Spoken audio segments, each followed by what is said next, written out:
big question is in this 36 hours, it ended up being about 36 hour or 30 hours, I guess. What did you learn the most on using generative AI? Because I mean, this is pretty intense.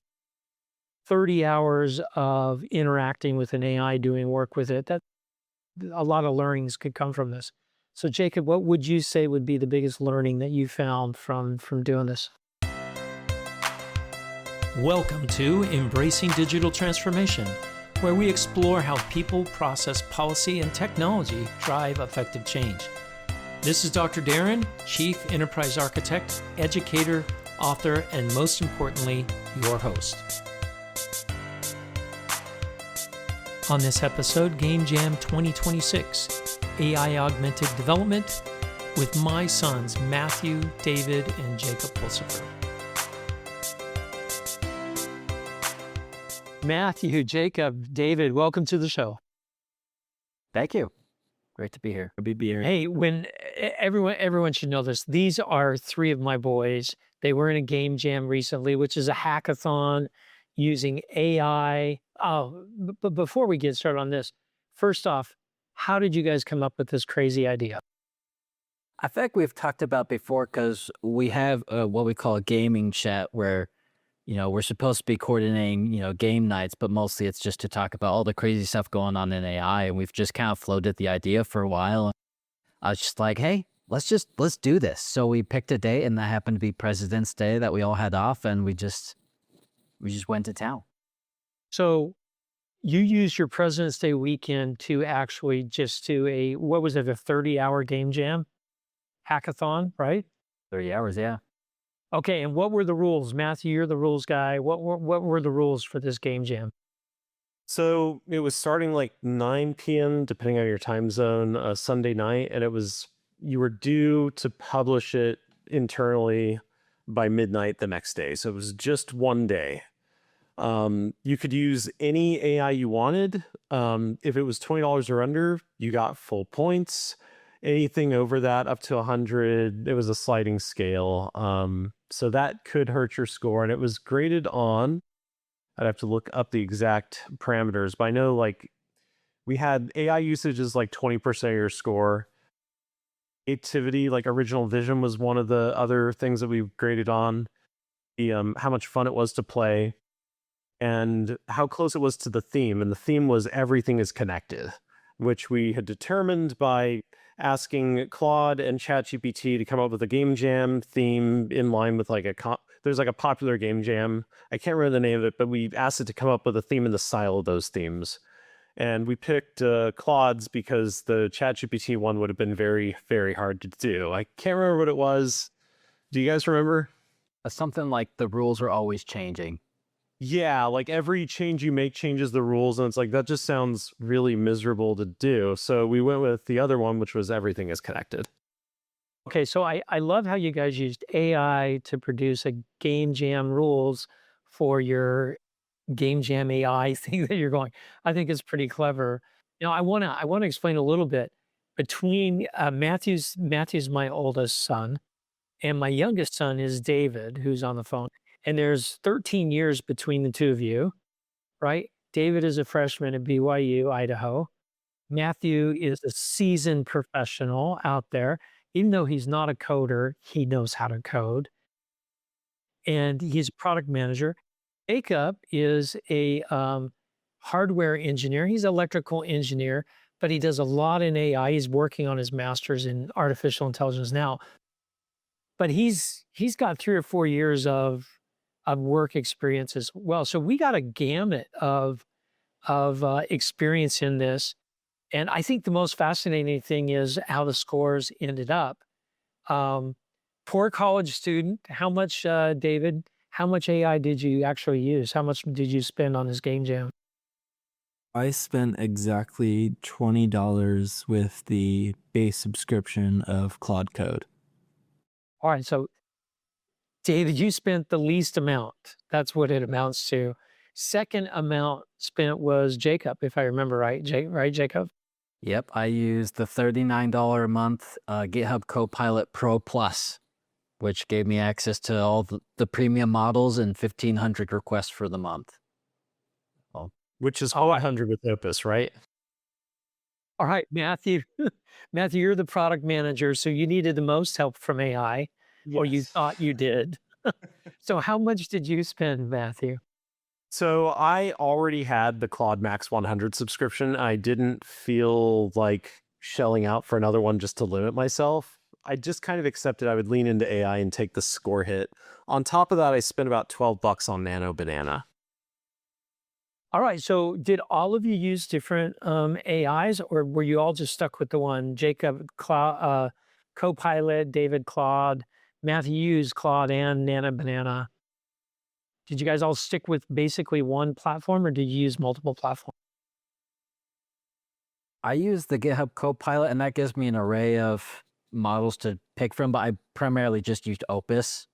And then I also used a little bit of Nano Banana to generate some sprites for my game. But that was just all on the free tier with the Nano Banana. Gotcha. And you, David?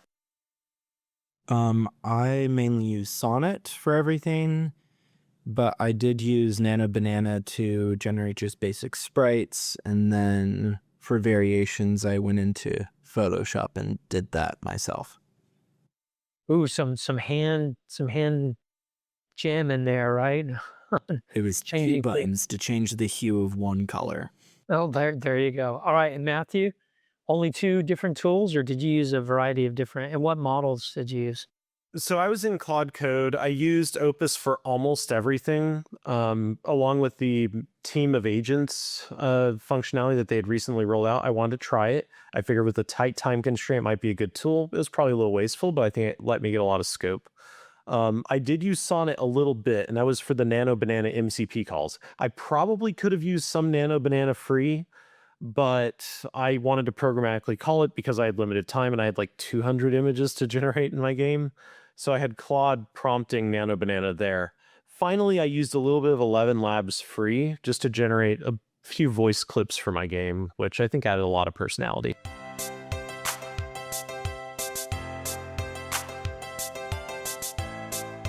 That's pretty. So you use a lot of different AI. I would expect that from a seasoned product manager, right? You're used to bossing around teams of engineers to do things. So the agentic aspects or the agents that you had out there was pretty normal for you, right? I mean, this was something that you already had a skill to do. Would you say that's right? I would say so. One of the things I did in preparing for this was just to get in a sense of what I could do with the different cost tiers out there. I have Google AI Pro, which I didn't use on this game jam because I didn't want to add another 20 to that. So I was considering it because Gemini is pretty smart, but what Gemini is not great at is agentic tool calls and finishing the job. What I did was I asked Claude Opus to come up with a game design that would be something that was achievable, but ambitious for a game jam, right? I took its game design and I compared the following models. I compared Opus, I compared GLM5, because they say the Chinese models are nearly as good and they're a fraction of the price, and it's because they're training off of Claude outputs, but and then I compared the Gemini Pro or 3 Pro and then Gemini 3 Flash. The reason I include Flash in there is that weirdly enough on the benchmarks, Flash outbenches Pro for code. What I found was that Opus was leagues beyond everything else. I also benched GPT 5.3 Codex, and where I'd rank them. So Opus was far better. It got the artistic vision and added some details that made it actually fun to play. Like it produced a fun, balanced game.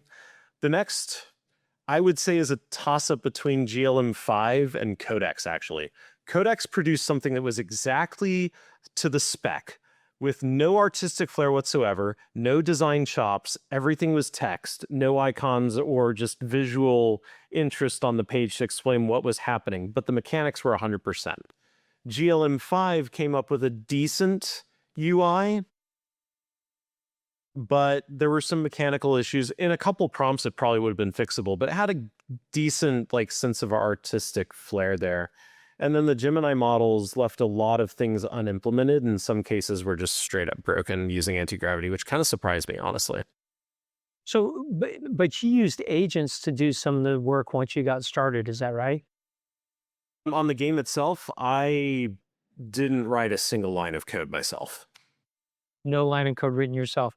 Let's switch over to David. David, you prepped for the game jam by coming up with a bunch of agents that you put into play, and you gave them different personalities and things like that, right? Is that what helped you? Yes. Yeah, I primarily had 4 different agents, all with different tasks and all with different tools that they could use.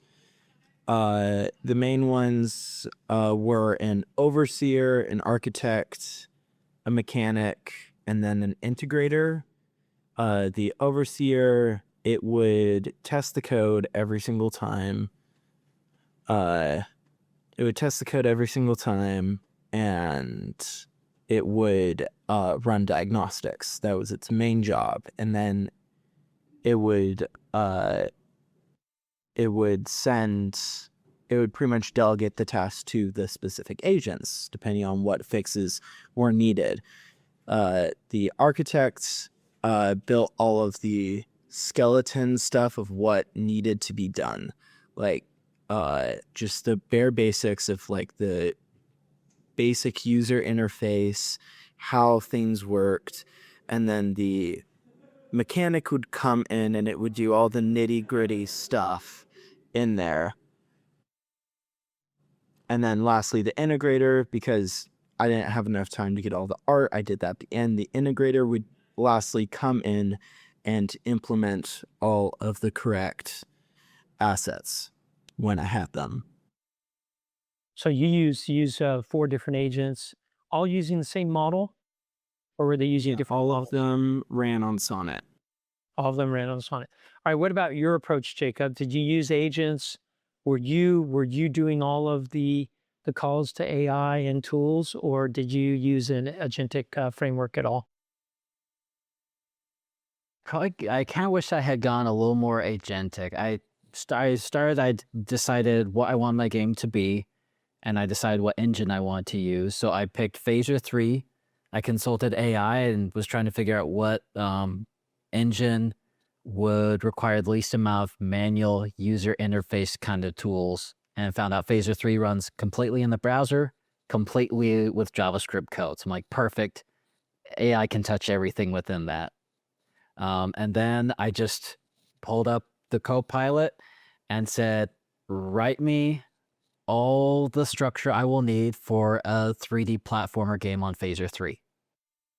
And it took maybe 10 minutes, and I told specifically make subdirectories for like the assets, for the maps, for the rules, and then create a markdown file in each one of those with the basic rules it's supposed to follow in each of those subdirectories. So within 1 or 2 prompts, I had a basic 2D platformer. And then from there, it was then adding in assets for my puzzles, such as elevators or doors, explaining the rules to it. And then finally, I gave it a map. I had to draw out the 3D or like the 2D platformer maps myself, and I designed the puzzles myself, and I took a picture, showed it to the AI, and explained how you're supposed to solve it. So it would determine how high ledges had to be, accounting for how high the character can jump, to decide how, wide the doors have to open so the character can squeeze through. It did all that reasoning. I just designed the puzzle myself. And once I had one, I just kept writing up puzzles and kept showing it to it, and it was able to fill out the rest. So you actually drew out the puzzles on like a sheet of paper? I did, yeah. Let's see. Kind of like this here. Just sketched them out. Yeah. And so it just took that and was able to take something from the physical world and create something digitally from that. Exactly. I was really hoping it would be intelligent enough to make its own maps. I thought once it knows the puzzle pieces, maybe it can make its own, but it made a bunch of random garbage. So unfortunately, that was the one bottleneck in my game where it required a lot of human work on my end.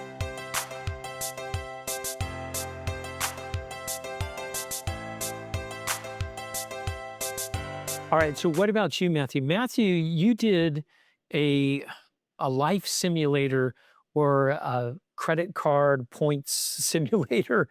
It was actually pretty slick, I have to admit. Um, but it was like real to life. So how much intervention did you need? Did you have to give it structure like Jacob did? File layout structure and how much hand holding did you have to actually do?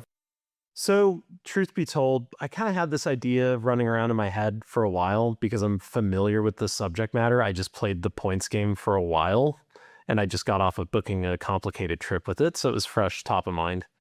What I did was I had started with Claude, actually the desktop app, and I used dictation a lot.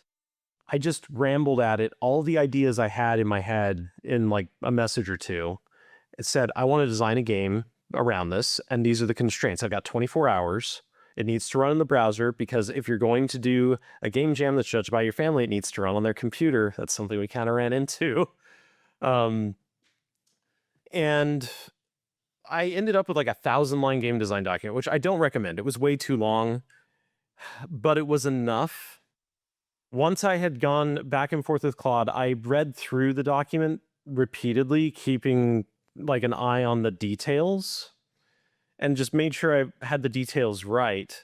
And this isn't really plan mode yet. I then took that document, put it in the root of a project in Claude Code, and told it I enabled the team of agents feature, which is kind of interesting. It's a token hog, but I'll kind of get there. And I explained I want to implement this game. And that's kind of where the structure of it came from. I let the AI specify where to put everything. The constraints were that it needed to run on the web, and it did that. It went with Vite, and I believe React components. It went with, gosh, what is the name of it? It found a framework for state management that allowed for the game to be resumable and save state easily, which was important. So what ended up happening was I set it off and it produced something that was almost functional. It built a lot of the subsystems around the different complex components that you've got. Banks, you've got the different hotels and airlines and all the point systems that they use. It's actually a really complicated game. You can have a job and you can get laid off at semi-random, and it depends on the role you have. The role you have also depends on which cities you can go to, and each city has different airline hubs. It was much more complex than what you probably could have done without AI. There's no way you could have done this game in 24 hours without AI, is what I'm hearing. And even if I had the models in my head, because I knew about a lot of these concepts and I explained it to the AI just from personal experience, being able to relate it to a real world model of something. And throughout development, I used real hotels and real point systems, and I just changed the names later. That was actually extremely effective because it didn't even have to search the web to get a general gist of what I was talking about. Like, this is general knowledge I was modeling. Well, so there's one big tip, right? If you're modeling stuff it already knows about, it doesn't have to go and find that stuff out on the web to consume it. So David, let's switch over to your game a little bit. Your game was, explain your game a little bit and some of the things you ran into using the AI. Okay, so similar to Matthew, it was a simulator. Mine was a bit more of a sandbox. It was a world civilization simulator where civilizations would grow and die naturally. However, you can provide aid and all of these different things depending on what they request. It's why I named the game Playing God. It's mainly just a ton of probability rules of what constitutes the growth of a civilization, what constitutes them gathering resources, and once they get big enough, they can riot against each other, break into multiple. So did you come up with these algorithms or did you ask AI to come up with these algorithms? I came up with all the percentages, and then I pretty much wrote down a detailed MD file of exactly what I want the game to be exactly. It's why I used all of the agents, because I wanted it to be executed exactly how I said. So I see a common thread between these. You guys all used your own. You didn't just give it one idea and let it run. You had to interact with it. You used Markdown language for the primary way of manipulating and controlling the AI. Does that sound right, Jacob? Does that? Yeah. Okay. All right. So big question is in this 36 hours, it ended up being about 36 hour or 30 hours, I guess. What did you learn the most on using generative AI? Because I mean, this is pretty intense. 30 hours of interacting with an AI, doing work with it. That a lot of learnings could come from this. So, Jacob, what would you say would be the biggest learning that you found from doing this?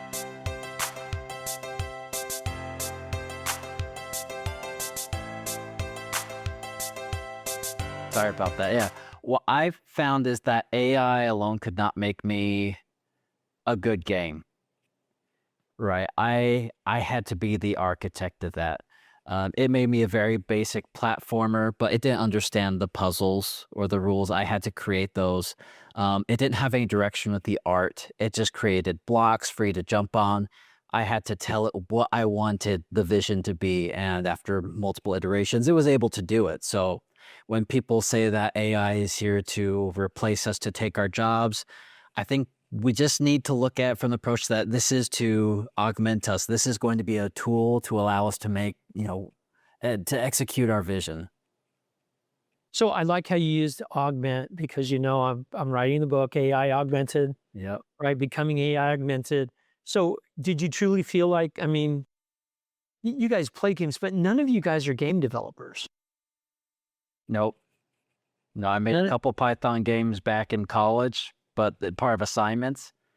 So yeah, it was well outside my technical ability. I do quick scripting and programming, but that's for automation stuff as an electrical engineer. Never have I programmed anything on this kind of scope before.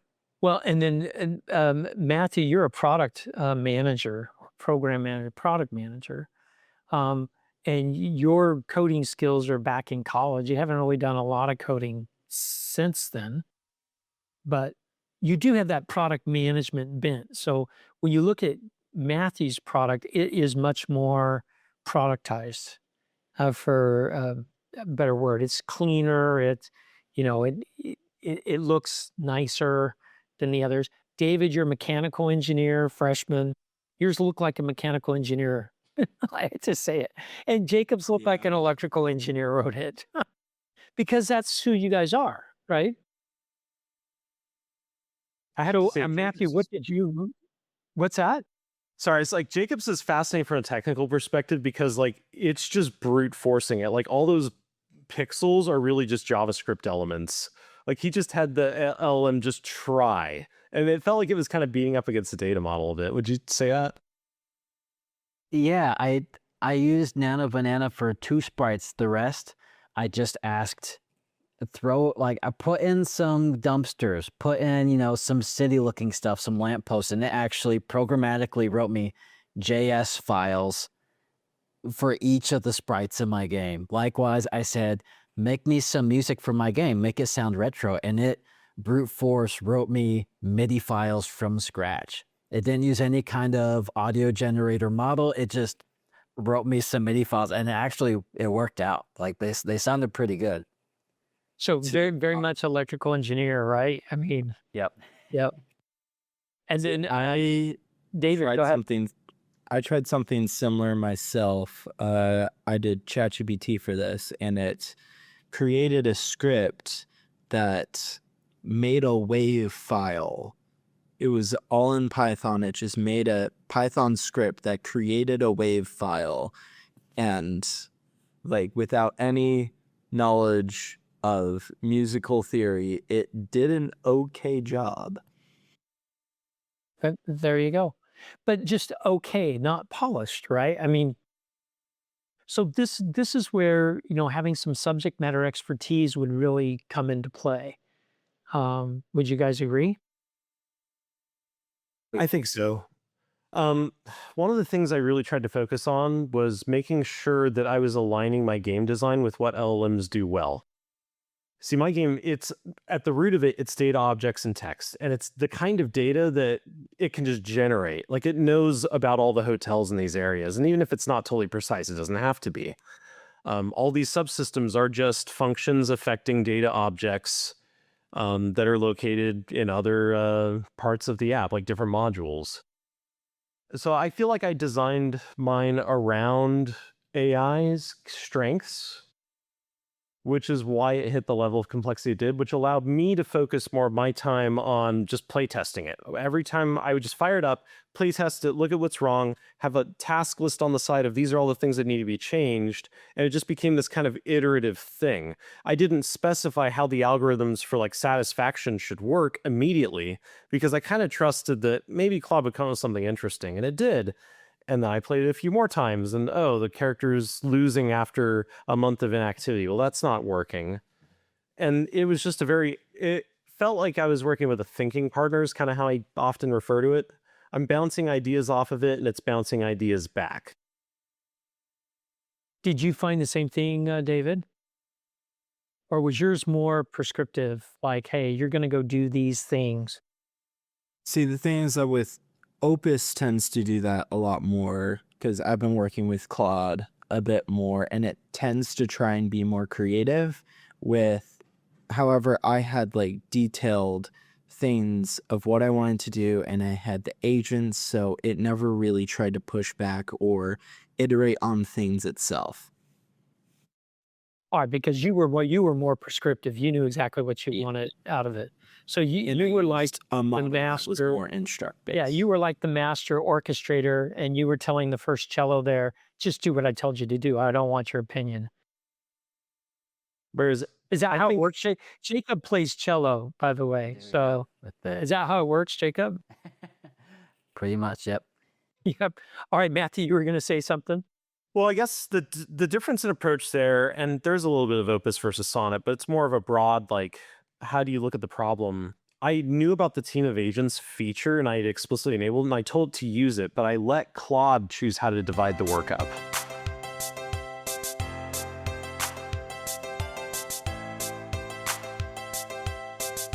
Two very different approaches there. What about you, Jacob? Where would you sit in between those two approaches, or did you have a completely different approach to that? I think the challenge with my game was the spatial reasoning, which AI it's a big thing that's lacking in still. I occasionally try to get it to do 3D CAD modeling for me, and it just cannot. It can't handle do it. So Yeah. with that bottleneck being map design, I was only able to make 5 levels. And what I did is I had the basic game down. All the mechanics were pretty much there. And then it was just iterative. I'd play through it. I'm like, huh. I was carrying this block and I went up an elevator with it and the block fell down. So then I would tell the AI what happened. I said, go fix it. And I'd be like, this level's really bland. You know, make this platform, you know, the rooftop of a building and make this, you know, add some more art into this. And it was so funny. I had some of the best models available to me. I had a month's worth of premium requests to use in 36 hours. I had up to like 4 requests going at once sometimes on different parts of my game. And I just felt like still like I wasn't able to get as much in as I wanted with such a tight time constraint. So that's interesting that you said that, because listening to you talk, AI is not going to replace us anytime soon, right? Because we still need to do a lot of work. It can't do everything for us, but it sure can get rid of some of the grunt work for us. That and the thinking. To me, as I teach my students at Vanderbilt, I'm trying to teach them to think at a higher level, which all you guys have been able to kind of pull off with this, to think at that architect and orchestrator level. That is where we need to still sit and control these AIs. Would you guys say that's completely true, or did you find some areas where no, you still needed to get down in deep into some of the coding?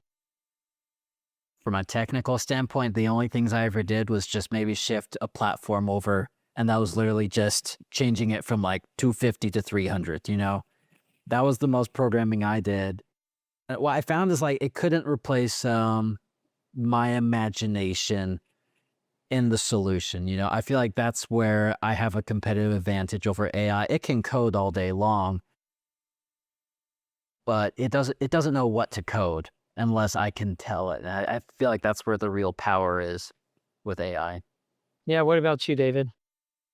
I found that sometimes it would try and implement something in a weird way. So as long as you're very clear with your instructions, it does fine, but you do sometimes need to be very ultra specific. But the thing is, I've had problems with Gemini or ChatGPT when it comes to trying to be ultra specific, and the biggest problem with those is that requests time out, and that's something I really liked about Claude, is that it would work on something until it's done. Interesting, interesting. All right, Matthew. Finish us off, Matthew. I have to say that it's a matter of what you ask for. If you have a clearly defined end goal, and you have a problem, I like to scope things out in terms of problems and then the deliverable, but I don't specify the solution. I do that on purpose because sometimes I feel like the creative in my game was actually the funnier bits were Claude's idea. Some of them kind of evolved by accident. Like I had this idea that, oh, you need to be able to buy stuff to hit the spend on your credit cards. And I was originally thinking, well, maybe it'll be like an Instagram feed or a shop. And eventually, just through convergence and revision, it looks like an ad on the side panel. And that's actually really funny. But all the listings in there, I didn't even give it specificity around the listings other than some should make you feel better, some should boost your happiness meter, and some should hurt them. And Claude wrote everything else and picked up a great little vibe. Getting supplies for game night with your friends is a very happy thing. Buying some influencer starter kit for $500 is a really bad thing. It came up with all of those ideas itself. Yeah, that's pretty clever. So I really love that you guys showed how you're using the tool from different perspectives, even though you're all my sons, right? And even though you were all raised basically the same, your perspectives on how to use AI are all very different from each other, which I think is pretty clever. So I hopefully, the audience enjoyed this. When is the next game jam? And are more gonna be invited? Are you gonna open this up to the rest of the other siblings that you have, all 7 of them? Or is that too dangerous to do something like that? I'd be worried that they would accidentally spend all of their money on AI because they don't know how to use it. Oh, Jacob. Or what do you say, Jacob, to that? I'd love to do this every year. We did on President's Day. I'm like, let's just make this the Pulsipher Presidential Game Jam. I think it has a nice ring to it. Honestly, I think our siblings could do it. I think it's just a matter of convincing them that they can. Really, if anyone has a vision for a game, they can do it. It's just a matter of helping them realize it's available to everyone now. Anyone can do this kind of stuff. All right, what do you think, Matthew? I would love to do it in a year. As far as anyone can do it, it's an interesting. So, the usages that we talked about, like Jacob used about a week of his month's worth subscription for $40, and he felt like he couldn't find enough work for it. I was slamming through my 5-hour usage window on my $100 plan in like 2.5 hours pretty consistently up until the end when I was just doing small tweaks. And a lot of that was the agent stuff, but being able to take the problem and structure it in a way that AI can solve it, I do actually think that there is some skill there. And I don't know how I agree to develop it other than just using it obsessively and learning that, at least for now. Well, I mean, maybe they should check out my new book coming out in Q3 this year, sometime this summer, called Becoming AI-Augmented. Thanks, boys, for coming on the show. I appreciate it. Hey, I love having you guys on the show. This has been kind of fun.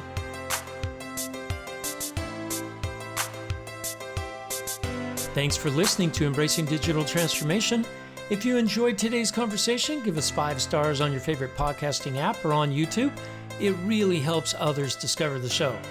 If you want to go deeper, join our exclusive community at patreon.com/embracingdigital. where we share bonus content and you can always connect with other change makers like yourself. You can always find more resources at embracingdigital.org. Until next time, keep embracing the digital transformation.